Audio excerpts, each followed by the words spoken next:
राजस्थान को शांति और सौहार्द की धरती के रूप में भी पिछले कई शताब्दियों से पूरे विश्व में पहचाना और माना गया है। लेकिन पिछले 3 साल में राजस्थान में जिस तरह से मॉब लिंचिंग, महिलाओं के खिलाफ दुराचार, नाबालिग या अबोध बच्चियों के साथ में दुर्व्यवहार और अत्याचार, बच्चों की तस्करी, दलितों के खिलाफ अत्याचार, एक मजहब विशेष के लोगों के खिलाफ बर्बरता, इन सब तरह के घृणित अपराधों में राजस्थान नित्य नए कीर्तिमान स्थापित कर रहा है। राजस्थान के अलवर जिले में मुस्लिम संप्रदाय के लोगों ने गोविंदगढ़ थाना क्षेत्र में रामबास गांव में सब्जी का ठेला लगाने वाले और अपनी आजीविका का गुजर बसर करने वाले चिरंजी लाल को पीट करके मार डाला। कि कहां है इस समय में जब इतनी बड़ी घटना राजस्थान में हुई, राहुल गांधी जी कहां खोए हैं, प्रियंका वाड्रा जी कहां खोई हैं, सोनिया गांधी जी कहां हैं, और साथ ही साथ ये ह्यूमन राइट्स के अपने आप को चैंपियन बताने वाले सारे लोग आज कहां छुप गए हैं। उत्तर प्रदेश में लड़की हूं, लड़ सकती हूं, ये नारा देने वाले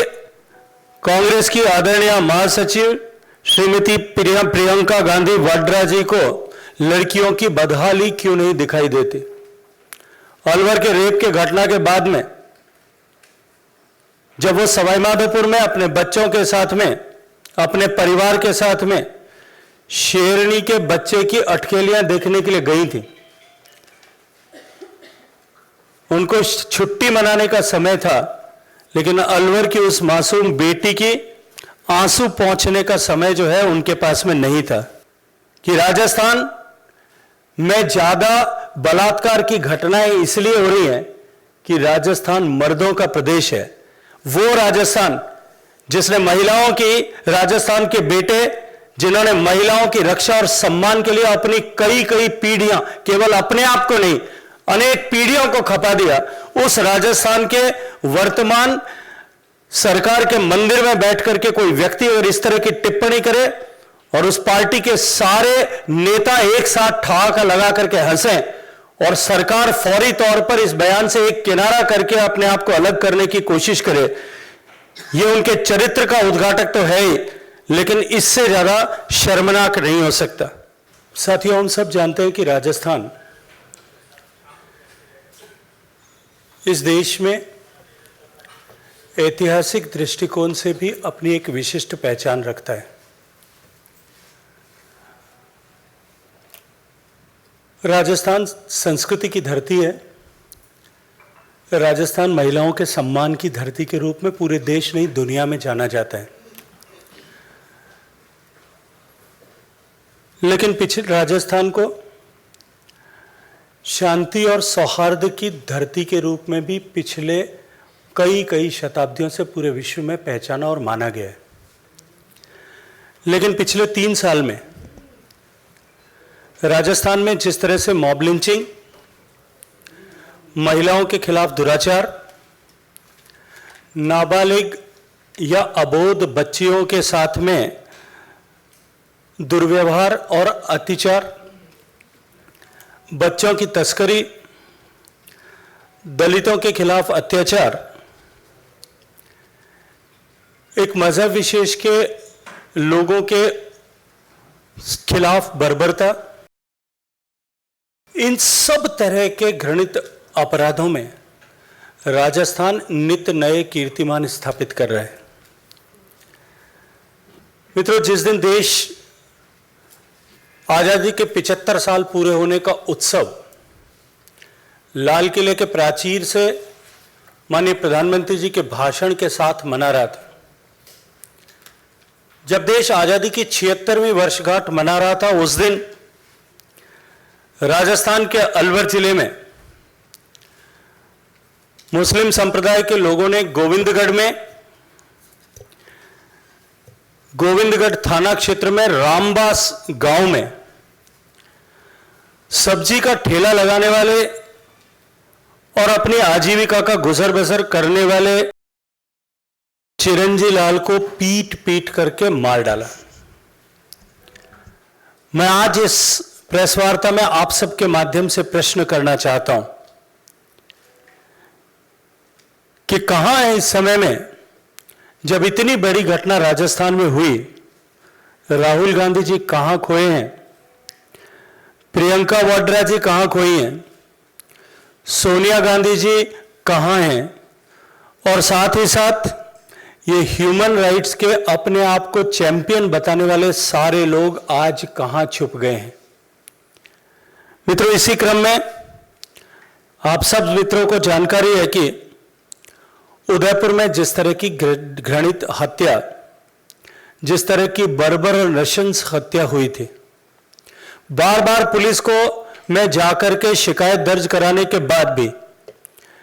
शिकायत दर्ज कराने के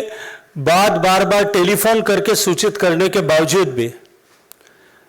जो मृतक था, जो शिकायत करता था, उसी कन्हैयालाल से माफीनामा लिखवाया गया। हत्या से एक दिन पहले भी फोन करके उसके द्वारा सुरक्षा की गुहार लगाने के बावजूद भी सुरक्षा समुचित प्रदान नहीं की गई। अंततः इतनी बर्बर घटना को अंजाम दिया गया, और जिसके सूत्र ऐसे अतिवादी संगठन और जो है लोगों से जुड़े हुए अब एनआईए की जांच में सामने आए हुए। गहलोत सरकार उसमें भी प्रभावी कार्रवाई करने के बजाय चुप्पी साधे रही और मात्र सरकारी नौकरी और मुआवजे का लालच देकर के उस मामले को दबाने का प्रयास किया। राष्ट्रीय क्राइम रिकॉर्ड ब्यूरो एनसीआरबी के डेटा के अनुरूप आज राजस्थान, जो पन्नाधाय के प्रदेश के रूप में पहचाना जाता था, जो हाड़ी रानी के प्रदेश के रूप में जाना जाता था, जो मीराबाई के रूप में इनके नाम से जाना जाता था, जो शील की रक्षा के लिए जौहर करने वाली हजारों रानियों को पद्मिनी के नाम से जाना जाता था, वो राजस्थान आज देश में रेप के मामले में नंबर 1 का प्रदेश बना है। और 18 साल से कम उम्र की नाबालिग बच्चियों के तस्करी के मामले में देश में दूसरे नंबर पर है। मैं प्रश्न करना चाहता हूं आज आप इस प्रेस वार्ता के माध्यम से कि उत्तर प्रदेश में लड़की हूं, लड़ सकती हूं, ये नारा देने वाली कांग्रेस की आदरणीय महासचिव श्रीमती प्रियंका गांधी वाड्रा जी को लड़कियों की बदहाली क्यों नहीं दिखाई देती? अलवर के रेप के घटना के बाद में जब वो सवाईमाधोपुर में अपने बच्चों के साथ में, अपने परिवार के साथ में शेरनी के बच्चे की अटकेलियां देखने के लिए गई थी, उनको छुट्टी मनाने का समय था, लेकिन अलवर की उस मासूम बेटी की आंसू पहुंचने का समय जो है उनके पास में नहीं था। निश्चित ही इससे ज्यादा दुर्भाग्यपूर्ण और कुछ नहीं हो सकता। और जब अलवर की बेटियां जिला कलेक्टर के पास में इस बात की शिकायत लेकर के जाती हैं, तो जिला कलेक्टर महोदय उनको धमकाते हुए अपने परिवारजनों के और पिता के नंबर मांगते हैं। ऐसा वीडियो दिखता है कि तुम्हारी हिम्मत कैसे हुई मेरे ऑफिस में आने की, मैं तुम्हारे पिता को फोन नंबर पे एक फोन करके इसकी शिकायत करूंगा। जब राजस्थान में इस तरह से रेप की घटनाएं बढ़ रही, दुर्भाग्यपूर्ण इससे भी ज्यादा यह स्थिति बनती है कि राजस्थान के मुख्यमंत्री खुद रेपिस्टों की सजा कम होनी चाहिए, ऐसे बलात्कारियों और अपचारियों की सजा कम होनी चाहिए, इसकी पैरवी करते हुए नजर आते हैं। निर्भया केस के बाद में जो कठोर कानून अबोध बालिकाओं के लिए, नाबालिग बच्चों के खिलाफ यौन हिंसा को कम करने के लिए बनाया गया था, उसमें से मौत की सजा को कम करने की पैरवी करते हुए नजर आते हैं। और इस बात को मीडिया से बातचीत करते हुए लोगों के सामने, देश के सामने ये विषय रखते हैं कि मौत की सजा रेप के बाद में हत्या का कारण बनती है। इससे ज्यादा शर्मनाक शायद और कोई विषय नहीं हो सकता। हम सब ने देखा है कि राजस्थान के संसदीय कार्य मंत्री और अर्बन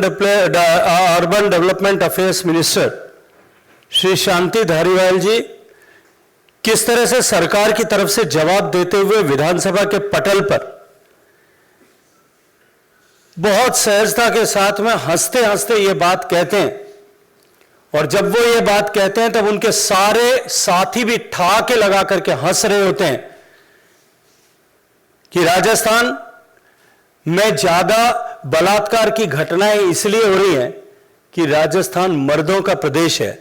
वो राजस्थान जिसने महिलाओं की, राजस्थान के बेटे जिन्होंने महिलाओं की रक्षा और सम्मान के लिए अपनी कई कई पीढ़ियां, केवल अपने आप को नहीं अनेक पीढ़ियों को खपा दिया, उस राजस्थान के वर्तमान सरकार के मंदिर में बैठ करके कोई व्यक्ति अगर इस तरह की टिप्पणी करे और उस पार्टी के सारे नेता एक साथ ठहाका लगा करके हंसें और सरकार फौरी तौर पर इस बयान से एक किनारा करके अपने आप को अलग करने की कोशिश करे, यह उनके चरित्र का उद्घाटक तो है ही, लेकिन इससे ज्यादा शर्मनाक नहीं हो सकता। राजस्थान की केवल कहानी यह नहीं है, पूरे देश में कांग्रेस के नेताओं की लगभग इसी तरह के हालात हैं।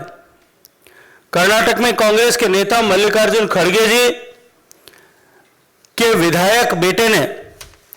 सरेआम महिलाओं को लेकर के जिस तरह से निंदनीय टिप्पणी की है, उसके जैसे अनेक बयान कांग्रेस के नेताओं के द्वारा दिए गए हम सब का सर जो है वो शर्म के साथ में नीचा करते हैं। साल भर में कुल मिलाकर के देश में जो 28,046 मुकदमे रेप के दर्ज हुए, इनके लगभग छठा हिस्से से भी ज्यादा 5,310 बलात्कार के केसेस राजस्थान में रजिस्टर हुए हैं, और इनमें से 1/4 से ज्यादा केसेस, लगभग 1300 से ज्यादा केसेस ऐसे हैं जहां नाबालिग बच्चियों के साथ में इस तरह की ज्यादती की गई है जिन बच्चियों की उम्र 18 वर्ष से कम है। एनसीआरबी के आंकड़े जिनके चर्चा में आपसे कर रहा था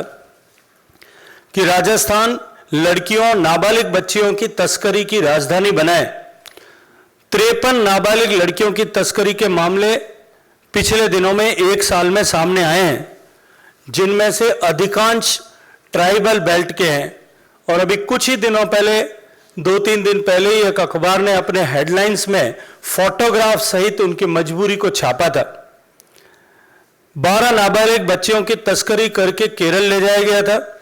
उसी क्रम में जब यह समाचार छपा, तब तक राजस्थान की पुलिस और राजस्थान की पुलिस के तहत काम करने वाली मानव तस्करी निरोधी यूनिट को इसकी जानकारी तक नहीं थी। हाथरस और उन्नाव की घटना पर घड़ियाली आंसू बहाने वाले राहुल गांधी जी और प्रियंका गांधी जी जो प्रायोजित दौरे करते हैं, ये सेलेक्टिव पॉलिटिक्स करने वाले आदरणीय प्रियंका जी और राहुल जी से मैं कहना चाहता हूं कि आप आकर के राजस्थान में भी कुछ दिन तो गुजारिए, आकर के राजस्थान के हालात को भी देखिए। दुष्कर्म के अलावा राजस्थान के बच्चों, राजस्थान में अब नाबालिग बच्चों की खुलेआम खरीद फरोख्त और भी तेज हो गई है। दलितों के खिलाफ अत्याचार में भी राजस्थान आज देश में सर्वोच्च पायदान के राज्यों में पहुंच चुका है। राजस्थान में जिस तरह से दलितों के खिलाफ अत्याचार हुआ है, राजस्थान के ही एक कांग्रेस के विधायक श्री पानाचंद मेघवाल ने दलितों के खिलाफ हो रहे अत्याचारों के को संज्ञान में लाने और सरकार की उदासीनता से आहत होकर के, इन अत्याचारों से व्यथित होकर के और सवाल खड़े करते हुए अपना इस्तीफा माननीय मुख्यमंत्री जी को भेज दिया है। और इसी के साथ उस पार्टी के 13 से ज्यादा पार्षदों ने, चुने हुए पार्षदों ने इस्तीफा भेजा है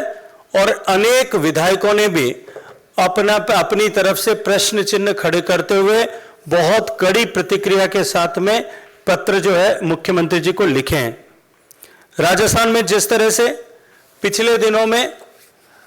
धार्मिक उन्माद फैलाने वालों के माध्यम से जिस तरह से घटनाएं की गई, करौली की घटना आप सबकी स्मृति में होगी, भीलवाड़ा की घटना उसके बाद की आप सबकी स्मृति में होगी, जोधपुर में ईद के दिन गई हुई घटना आपकी स्मृति में होगी। इन सब घटनाओं और ऐसी अनेक घटनाएं इस क्रम में, इन सब में यदि एक चीज कॉमन है तो वो है कि घटना के समय की प्रतिक्रिया, घटना के बाद की जांच और मुआवजा देने, इन तीनों में जम करके तुष्टीकरण जो है वो कांग्रेस की वर्तमान सरकार ने किया है। मुस्लिम तुष्टीकरण की नीति और इन्हें हिंदुओं समाज में तो जो है असुरक्षा की भावना पैदा की है और इसको देख करके बसपा से कांग्रेस में शामिल हुए मंत्री श्री राजेंद्र सिंह गुड़ा ने भी अपना असंतोष और आक्रोश सरकार के सामने व्यक्त किया है। सरकार में भी धर्म के नाम पर, सरकार के कामकाज में भी धर्म के नाम पर किस तरह से भेदभाव होता है, इसका उदाहरण भी हम सबको देखने को मिला है। रीट के एग्जामिनेशन में जहां हिंदू लड़कियों के कुर्ते के बाहों तक को काट करके अलग कर दिया गया, इसके वीडियोस आप सबने देखे होंगे। उनके दुपट्टे और मंगलसूत्र तक उतरवा दिए गए, चूड़ियां तक खुलवाई गई और वहीं दूसरी तरफ दूसरी मजहब के जो लड़कियां और परीक्षार्थी थी वो हिजाब लगा करके परीक्षा दे रही थी, उन्हें उसकी अनुमति प्रदान की गई। हालात ये हैं कि कि हिंदू पर्वों के समय धारा 144 लगा करके उन पर्वों को, उत्सवों को मनाने के लिए रोका जाता है, वहीं दूसरी तरफ दूसरे मजहब के लोगों को उसी परिस्थिति में जो है अपने उत्सव मनाने के लिए, जुलूस सड़क पर निकालने के लिए अनुमतियां प्रदान की जाती है। हम सब ने देखा कि अवैध खनन को लेकर के अभी जिस तरह की घटना भरतपुर में हुई, 550 दिन से आंदोलन चल रहा था। 550 दिन तक सरकार केवल थोथे आश्वासन देती रही। माइनिंग माफिया और उससे मिलने वाली मलाई के बोझ के नीचे सरकार के कारकुन और सरकार के मंत्री और सरकार के अधिकारी दबे हुए थे। कोई कार्रवाई नहीं होती देख अंततः 14 साधुओं को आत्मदाह की धमकी देनी पड़ी। उससे व्यथित होकर के, कार्रवाई न होने से व्यथित होकर के जब एक बाबा निर्मलदास टावर पर चढ़े, तब आनन फानन में सरकार ने एक मंत्री को भेजा और मंत्री ने जिस तरह की टिप्पणियां वहां की और चर्चा वहां पे की, उससे आहत होकर के बाबा विजयदास को ने अपने आप पर पेट्रोल डाल करके आग लगा ली। उस मृत्यु के लिए, मैं उस मृत्यु नहीं हत्या कहूंगा, राजस्थान की सरकार परोक्ष रूप से जिम्मेदार है। और जब राजस्थान की सरकार उसके जो है आत्मदाह के ठीक 24 घंटे में जिस विषय को लेकर के 550 दिन से आंदोलन चल रहा था, आनन फानन में उस विषय को पूरा करने के लिए आगे बढ़ती है। मैं आपको ध्यान में लाना चाहता हूं, 1 अक्टूबर 2021 को जब उत्तर प्रदेश का चुनाव होने वाला था, उत्तर प्रदेश के चुनाव के दबाव के चलते प्रियंका गांधी जी के निर्देश पर साधु संतों से जो आंदोलनरत थे उनसे वार्ता की गई। मुख्यमंत्री जी ने स्वयं बैठ करके उनको आश्वासन दिया कि हम अगले 15 दिन में ये माइनिंग एक्टिविटीज, जो वैध एक्टिविटीज चल रही, इन सबको बंद करा देंगे और इस एरिया को, जो क्षेत्र भगवान श्री कृष्ण की आस्था से जुड़ा हुआ क्षेत्र है, इस पूरे क्षेत्र को हम नोटिफाई कर देंगे, फॉरेस्ट के रूप में नोटिफाई कर देंगे, ताकि भविष्य में भी यहां किसी तरह की माइनिंग एक्टिविटीज न हो सके। कलेक्टर भरतपुर से रिपोर्ट मांगी गई। 12 अक्टूबर को कलेक्टर भरतपुर ने उस मीटिंग का हवाला देते हुए अपनी रिपोर्ट की ये इतनी अमुक खसरा की लैंड जो है उसको कन्वर्ट करने और माइनिंग को फोरक्लोज करने की आवश्यकता है, वो देने के बाद में भी न जाने किस दबाव में 8-9 महीने तक सरकार सोई रही। और आत्मदाह करने के बाद में, बाबा विजयदास की मृत्यु हो जाने के बाद में माननीय मुख्यमंत्री ये कहते हैं कि ऐसी क्या परिस्थितियां बनी कि जिनके चलते बाबा विजयदास को आत्मदाह करना पड़ा, जबकि हम तो 3 दिन पहले ही मीडिया के माध्यम से यह संदेश भेज चुके थे कि हम इस पर निर्णय करने वाले। मैं आज आपके सामने माध्यम से माननीय मुख्यमंत्री जी से प्रश्न करना चाहता हूं कि जब आपने प्रत्यक्ष बैठ करके 8 महीने पहले, 9 महीने पहले जब आपने विश्वास दिलाया था, वही विश्वास आपने पूरा नहीं किया, तो मीडिया के माध्यम से संदेश भेज करके आप किस तरह से आंदोलनरत साधुओं को संतुष्ट करना चाहते थे। और बाद में उसके लिए एक इंक्वायरी कमेटी बनाने का नाटक किया गया। और साथ ही साथ माननीय मुख्यमंत्री जी ने बार बार जोर देकर के यह कहा, यहां तक कि राष्ट्रीय अध्यक्ष जी के बयान पर टिप्पणी करते हुए भी यह कहा कि अवैध खनन वहां नहीं हो रहा था। आज तो यह सबके सामने स्पष्ट हो गया, अखबार में सुर्खियों में छपा है कि जितने क्षेत्र में खनन के पट्टे दिए गए थे उससे 2 से 3 गुना ज्यादा क्षेत्रों में, और जितने क्षेत्र में खनन, जितना क्वांटम खनन का बताया गया था उससे कई गुना ज्यादा खनन जो है वहां अवैध रूप से हुआ है। लेकिन अपने लोगों, अपने मंत्रियों को बचाने और इसमें लिप्त लोगों को बचाने के लिए माननीय मुख्यमंत्री खुद जो है जनता को गुमराह करते हुए झूठे बयान दे रहे हैं। इस साधु का बलिदान के लिए राजस्थान प्रदेश की धर्मभीरू जनता कभी अशोक गहलोत साहब को माफ नहीं करेगी। राजस्थान में जिस तरह के हालात अभी आप सब ने देखा है कि लॉ एंड ऑर्डर जिस तरह से कमजोर हुआ है, राजस्थान की पुलिस का जो ध्येय वाक्य था कि अपराधियों में खौफ और आम जन में विश्वास, लेकिन आज स्थिति ठीक इसके उलट है। राजस्थान की सरकार क्योंकि कुर्सी बचाने में व्यस्त है, इसलिए परिस्थितियां आज यह है कि राजस्थान के अपराधी बेखौफ हो गए, बेलगाम हो गए, और आम जन जो है वो भयभीत है, परेशान है। राजस्थान को बजरी माफिया, शराब माफिया, भूमि माफिया और ऐसे सारे आपराधिक माफिया गैंग्स के हवाले जो है गहलोत सरकार ने छोड़ दिया है। और आज गहलोत सरकार का ध्यान, राजस्थान के मुख्यमंत्री गहलोत साहब का ध्यान क्योंकि सरकार चलाने की तरफ नहीं बल्कि कुर्सी बचाने की तरफ ज्यादा है, इसके चलते अब कांग्रेस के एमएलए भी रुष्ट होकर के लगातार जो है वो इस्तीफे दे रहे हैं या अपनी कड़ी प्रतिक्रियाएं उनके सामने व्यक्त कर रहे हैं। तो मैं अपनी बात समाप्त करते हुए राहुल गांधी जी और प्रियंका गांधी जी से अनुरोध करूंगा कि कुछ दिन तो गुजारिए राजस्थान में, आइए हमारे राजस्थान में।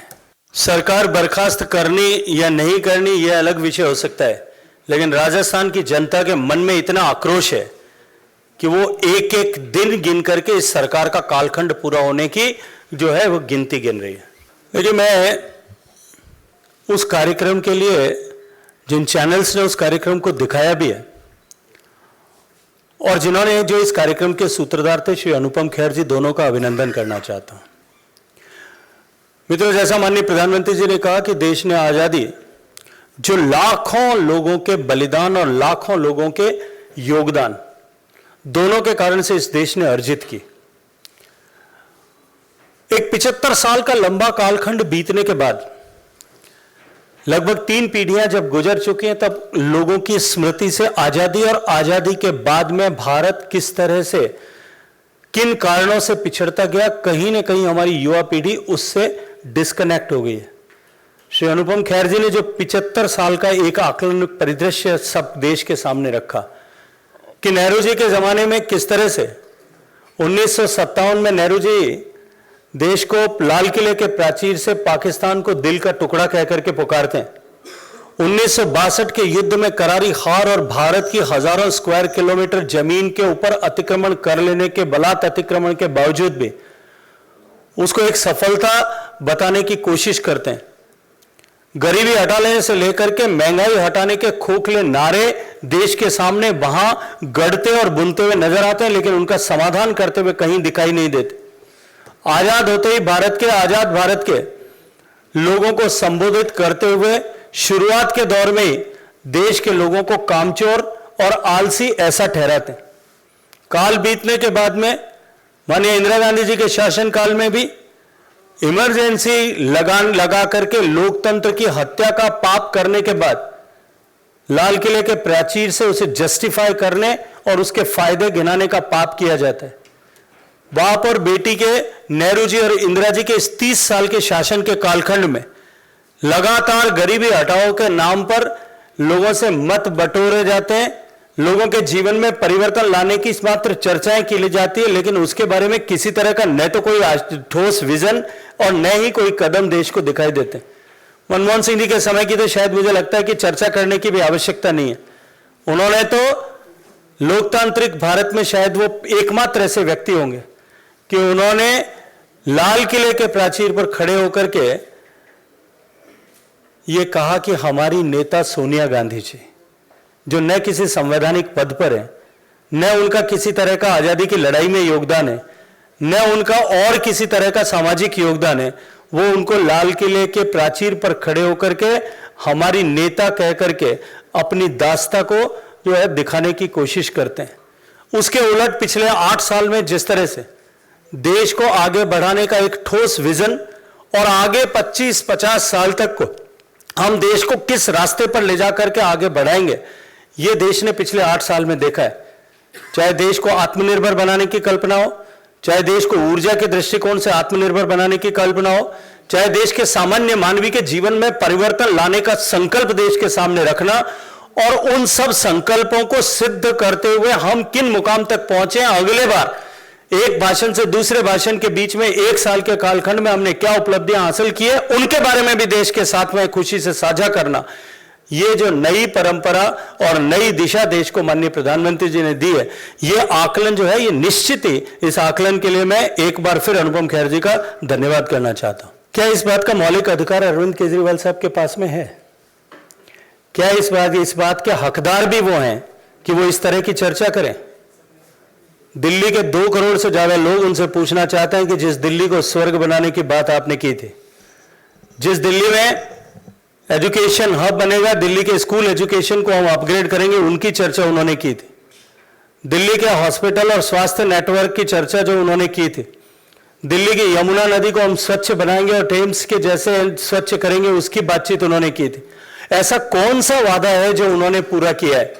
This is a truly Kejriwal style of politics, जहां वो एक बात कहते हैं, उस बात की विफलता की बात को भुला करके नई बात कह करके उसको छुपाने की कोशिश करते हैं, उसकी विफल हो जाने पर उससे अगली नई बात के ऊपर चर्चा करना प्रारंभ कर देते हैं। केजरीवाल साहब, आपने सिर्फ एक काम किया है। आज वो जो मैंने प्रेस कॉन्फ्रेंस के कुछ दृश्य अभी देखे थे यहां आते वक्त रास्ते में, उसमें उन्होंने कहा कि देश के हर मोहल्ले में स्कूल खुलना चाहिए। आपने तो दिल्ली के हर मोहल्ले में शराब की दुकान खोलने का पाप किया, फिर उसमें भ्रष्टाचार किया, और फिर अपनी नीति से भागते हुए वापस जो है दिल्ली की 2 करोड़ जनता ने आपको देखा है। मैं 2 चीज आपने 2 प्रश्न पूछे, इसलिए 2 चीज कहना चाहता हूं। आपके पहले प्रश्न से अब मुझे विश्वास हो गया कि आप नेशनल चैनल में आ गई हैं, और उसका जो दूसरा प्रश्न है, आपने कहा मैं राजस्थान के ठेठ गांव से आता हूं, और आप इस विषय को अच्छी तरह से जानते हैं कि मैंने 25 साल तक लगातार धरातल पर रहकर के गांव में काम किया है। ये जो दृश्य आप प्रस्तुत करना चाहते हो कि राजस्थान में जो है अगड़े और पिछड़ों के बीच में कहीं वैमनस्य और भेद बढ़ रहा है, इससे बड़ा झूठ कुछ नहीं हो सकता। लेकिन जो घटना हुई है, मैं उस घटना के कारण और उसमें नहीं जाना चाहता। वो समीक्षा का विषय, वो अनुसंधान का विषय, वो पुलिस की जांच का विषय है। कारण चाहे मटकी का हो या न हो,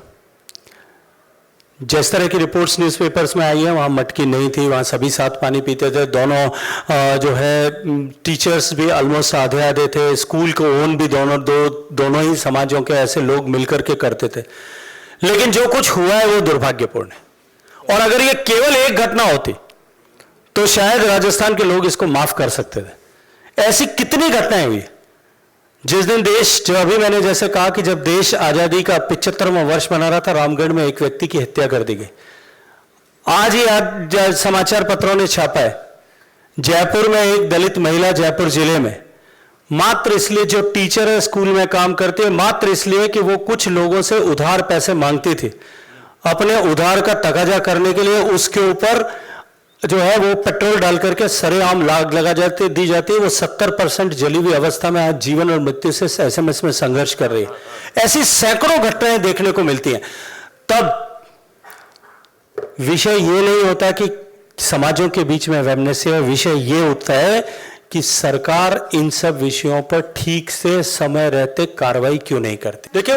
उसमें भी बीजेपी ने अपना जो है वो जांच दल वहां भेजा था, आपकी जानकारी के लिए माननीय अर्जुन राम जी के नेतृत्व में भेजा था, उसकी जांच रिपोर्ट भी आई है और अनुसंधान जो पुलिस कर रही है उसके बाद में निश्चित रूप से जो कोई दोषी है कार्रवाई होनी चाहिए। देखिए जिम्मेदारी लेनी पड़ेगी। उसकी प्रतिक्रिया में गहलोत साहब ने जो भाषण दिया उसको जरूर देखिएगा। उन्होंने कहा कि ये कार्यकर्ताओं के मान सम्मान की चर्चा करने वाले पहले खुद की चिंता करें, अपने गिरेबान में झांक करके देखें। ये जो लड़ाई है साहब, इस लड़ाई का भुगतान अब जो है खामियाजा राजस्थान के करोड़ों लोग भुगत रहे हैं, राजस्थान की महिलाएं भुगत रही है, राजस्थान की बच्चियां भुगत रही है, राजस्थान के गरीब भुगत रहे हैं और राजस्थान का विकास भुगत रहा है। इस लड़ाई को बंद करिए और सरकार चलाने पर ध्यान दीजिए, बचाने पर। देखिए जो लोग जिन्होंने भ्रष्टाचार की सारी सीमाएं पार कर दी, जिस प्रोजेक्ट को लेकर के उन्होंने तेलंगाना का ड्रीम प्रोजेक्ट ऐसी चर्चा देश के सामने की और झूठ बोला,